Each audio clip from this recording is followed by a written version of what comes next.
તો મિત્રો ઘણા લોકો કેવા હોય છે ખબર છે, સંબંધ બાંધતા બાંધતા મોઢેથી સંબંધ બાંધવો એને ખૂબ જ વધારે પસંદ આવતો હોય છે.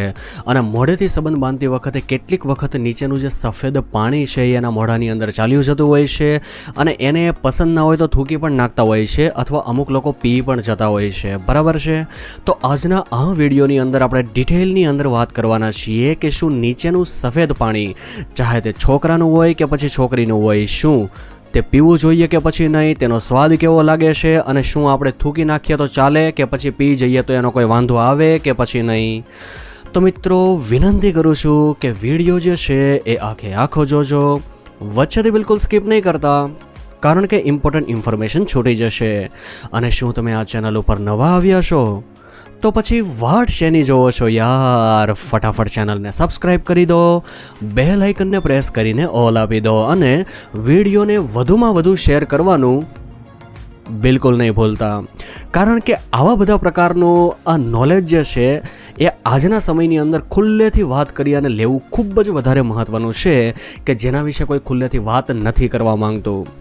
તો ચાલો મિત્રો શરૂ કરી દઈએ વિડીયાને. જો મિત્રો ઘણા લોકો કેવા હોય છે ખબર છે, સંબંધ બાંધવો તો એને ખૂબ જ વધારે પસંદ હોય છે, પણ અવાનવા એક્સપેરિમેન્ટ જે છે, પ્રયોગો જે છે એ કરતા રહેતા હોય છે. બરાબર છે. અમુક લોકો જે છે એ મોઢાનો ઉપયોગ કરી અને સંબંધ જે છે એ બાંધતા હોય છે, ચાહે છોકરો હોય કે છોકરી હોય. પરંતુ તમને ખબર છે કે આપણા મોઢાની અંદર જે ચામડી હોય છે એકદમ કોણી હોય છે. બરાબર છે. અને આપણી જે જીભ હોય છે એ એકદમ મુલાયમ હોય છે. તો કોઈ પણ પ્રકારનો પ્રાઇવેટ ભાગ જે છે એ આપણે મોઢાની અંદર નાખી અને ત્યાર પછી તેની સાથે રમત રમીએ તો પછી થોડીક જ વારની અંદર ચરમસીમાનો આનંદ જે છે એ પાર્ટનર અનુભવી શકે છે અને પાણી જે છે એ નીકળી જઈ શકે છે. બરાબર છે. તો હવે એવા પ્રકારની વસ્તુ જ્યારે થાય ત્યારે એ પાણી મોઢાની અંદર તમને પૂછ્યા વગર જતું રહેશે, એમાં તો તમારું કંઈ ચાલશે નહીં. બરાબર છે. તો હવે મિત્રો પાણી તો મોઢાની અંદર જતું રહ્યું, પરંતુ ઘણા બધા લોકોના મનમાં એવા સવાલો ચાલ્યા કરતા હોય છે કે પાણી મારા મોઢાની અંદર જતું રહ્યું.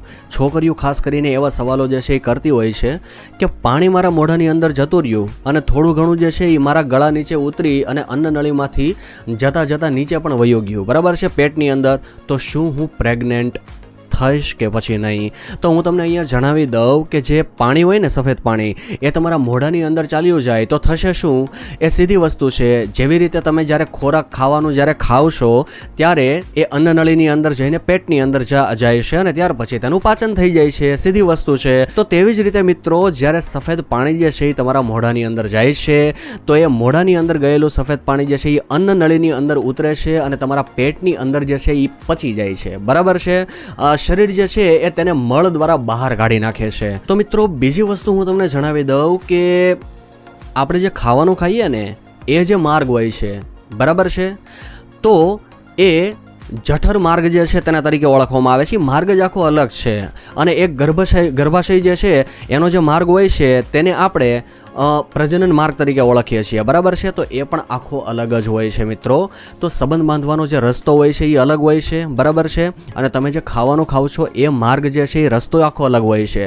તો જે સફેદ પાણી જે છે એ તમારા અન્ન માર્ગની અંદર ગયું છે, બરાબર, તમારા પેટની અંદર ગયું છે, નાકી ગર્ભાશયની અંદર. બરાબર. ગર્ભાશયની અંદર ઈંડા છૂટા પડે છે, ત્યાં જો તમારું સફેદ પાણી જાય તો છોકરી પ્રેગ્નન્ટ થશે. પરંતુ આ તો આખો માર્ગ જ અલગ છે, આખો રસ્તો જ અલગ છે.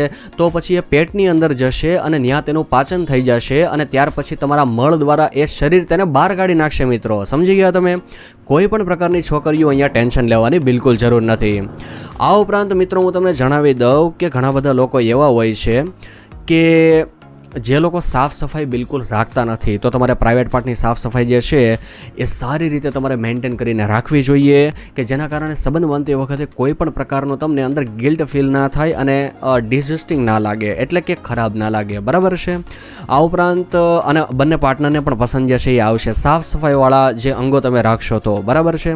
આ ઉપરાંત મિત્રો ઘણા બધા લોકો એવા હોય છે કે જે પૂછતા હોય છે કે ડૉક્ટર સાહેબ સફેદ પાણીનો સ્વાદ કેવો હોય છે? ઘણા બધા લોકોના મોઢાની અંદર જે મોઢેથી સંબંધ માનતા હોય ને, સફેદ પાણી મોઢાની અંદર જાય એટલે ડાયરેક્ટ થૂકી નાખતા હોય છે, કારણ કે તેને તેનો સ્વાદ જે છે એ બિલકુલ પસંદ નથી હોતો. હવે સફેદ પાણી જે છે એ એક પ્રકારનું ચીપચીપું પ્રવાહી હોય છે, બરાબર છે. એની અંદર ઘણી બધી પ્રકારની વસ્તુઓ આવેલી હોય છે. એ હું તમને બીજા વિડીયોની અંદર જણાવીશ કે સફેદ પાણીની અંદર શું શું વસ્તુઓ આવેલી હોય છે. સફેદ પાણી જે છે તેને અલગ અલગ લોકોને અલગ અલગ પ્રકારના ટેસ્ટનો અનુભવ જે છે એ થાય છે. અમુક લોકોને જે કડવું લાગે છે, અમુક લોકોને તુરું લાગે છે, અમુક લોકોને ખાંડ જેવું ગળ્યું જે છે એ લાગે છે, કારણ કે તેની અંદર ગ્લુકોઝ અને ફ્રુક્ટોઝ જે છે એ પણ આવેલું હોય છે, બરાબર છે. અમુક લોકોને થોડુંક ખાટું અને તુરું લાગી શકે છે, કારણ કે તેની અંદર વિટામિન સી પણ હોય છે. તો અમુક લોકોને તેનો બિલકુલ સ્વાદ પસંદ નથી હોતો, એટલા માટે તે બહાર જે છે એ કાઢી નાખતા હોય છે. તમે એ પી જાઓ તો એનાથી કંઈ જ પ્રકારનું નુકસાન નથી. અલગ અલગ લોકોની અલગ અલગ ફેન્ટસી હોય છે. અમુક લોકોને તે પીવું પણ પસંદ હોય છે કે જેના કારણે વધારે ઉત્તેજના આવે અને વધારે સંબંધ બાંધવામાં મૂડ બને, બરાબર છે. અમુક લોકો જે છે એ ડાયરેક્ટ થૂકી નાખતા હોય છે, તો જેના કારણે સંબંધ બાંધવાનો મૂડ જે છે એનો પણ સત્યાનાશ થઈ જતો હોય છે, બરાબર છે. તો આવા પ્રકારની વસ્તુઓ જે છે એ કમ્પ્લીટલી તમારા ઉપર ડિપેન્ડ કરે છે કે તમારે થૂકી નાખવું કે પછી ગળા નીચે ઉતારી દેવું અને પી જવું. તો મિત્રો છે ને એકદમ જબરદસ્ત માહિતી. આવા જ પ્રકારના ઇન્ફોર્મેટિવ નોલેજેબલ વિડીયોઝ જોવા માટે ફટાફટ ચેનલને સબસ્ક્રાઈબ કરી દો, બેલ આઇકનને પ્રેસ કરીને ઓલ આપી દો અને વિડીયોને વધુમાં વધુ શેર કરવાનું બિલકુલ નહીં ભૂલતા. તો ચાલો મિત્રો મળીએ કોઈ બીજા એક સરસ વિડીયોની અંદર. ત્યાં સુધી ધન્યવાદ.